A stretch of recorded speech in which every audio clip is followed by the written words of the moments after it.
So last night, my girlfriend Ashley and I were sitting on this couch right over here in this area of my apartment watching television when my girlfriend received a phone call from my dad. That's kind of weird, right? Like, why is my dad calling my girlfriend? So I'm hearing Ashley's side of the conversation. She's like, I don't know, but I can try and Google that for you. And so then she walks over here to my computer and starts Googling for my dad. And you might be thinking, why did my dad just look up this subject himself on his phone? Well, that part, my friends, I can explain to you. My parents do not have smartphones. Like, they barely even have phones. I mean, they just recently figured out how to text message. Like, I think my parents were literally the last people in America to get cell phones. Like, when they got cell phones, I think there was like an article in the New York Times that was like, it's official, everyone in America now has a cell phone. And even though they have the internet at home, they still, and maybe your parents are this way too, let me know in the comments if they are, they still don't really understand like how useful the internet is. Like all the time my mom will email me and ask for some like weird piece of information that I would not possibly know. She'll be like,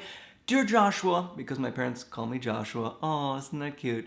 "Dear Joshua, what is the street address of the Smithsonian Museum?" Like, how would I know the street address of the Smithsonian? And I'm always so tempted to send her back a link to that website. Have you guys seen this website? It's like letmegooglethatforyou.com, and it's awesome. It like, you send people the link to it, and when they go there, it types out the question that they just asked you, and then moves the mouse and presses search, and then shows them the search results. It's so perfect for situations like that. But I do not send my mother to that website because I love my mother, and I love my father, and I try to be respectful of them. But there are a lot of things that still do not make sense about this situation. The first of which being, why out of all of the people my dad knows, including his wife, his 4 children, of which I am one of them, his coworkers, his friends, why out of all of those people did he choose to call my girlfriend to find out this information that is readily available on the internet? And the answer is, I still don't know. This just happened last night, and I felt like I should share it with you, YouTube. Anyway, after they got off the phone, Ashley told me that my dad had asked her what time the SunTrust Bank opens in McLean, Virginia, where he lives. Like, what?